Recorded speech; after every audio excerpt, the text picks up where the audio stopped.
चीन ने तिब्बत में पश्चिम से पूर्व की ओर बहने वाली यारलुंग जंगबो नदी के ऊपरी हिस्से में जलविद्युत उत्पादन शुरू कर दिया है। साथ ही चीन ने दुनिया के सबसे बड़े जलविद्युत बांध के निर्माण को मंजूरी दे दी है, जिससे तिब्बती पठार के पूर्वी किनारे पर एक महत्वाकांक्षी परियोजना शुरू हो गई है। यह परियोजना भारत और बांग्लादेश में नदी के नीचे रहने वाले लाखों लोगों को प्रभावित कर सकती है।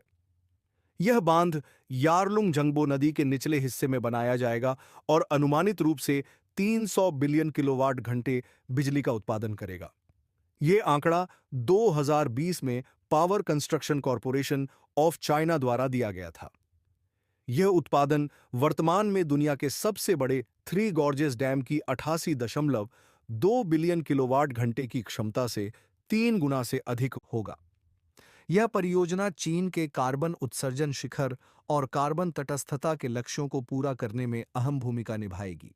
साथ ही यह इंजीनियरिंग सहित संबंधित उद्योगों को प्रोत्साहित करेगी और तिब्बत में रोजगार के अवसर पैदा करेगी, जैसा कि आधिकारिक समाचार एजेंसी शिन्हुआ ने बुधवार को बताया।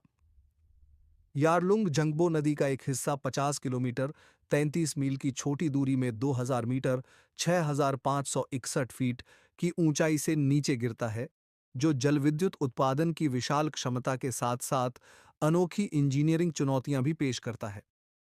बांध के निर्माण की लागत, जिसमें इंजीनियरिंग खर्च भी शामिल है, थ्री गॉर्जेस डैम से अधिक होने की संभावना है।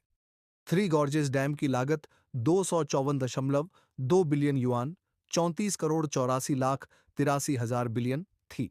इसमें 1 करोड़ 4 लाख विस्थापित लोगों के पुनर्वास की लागत भी शामिल थी और यह प्रारंभिक अनुमानित लागत 57 बिलियन युआन से 4 गुना अधिक थी।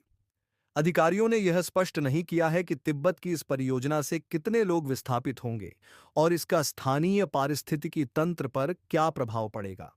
यह पारिस्थितिकी तंत्र पठार के सबसे समृद्ध और विविधतापूर्ण क्षेत्रों में से एक है। हालांकि चीनी अधिकारियों का कहना है कि तिब्बत में जलविद्युत परियोजनाएं, जो चीन की जलविद्युत क्षमता का 1/3 से अधिक मानी जाती हैं, पर्यावरण या नदी के नीचे जल आपूर्ति पर महत्वपूर्ण प्रभाव नहीं डालेंगी।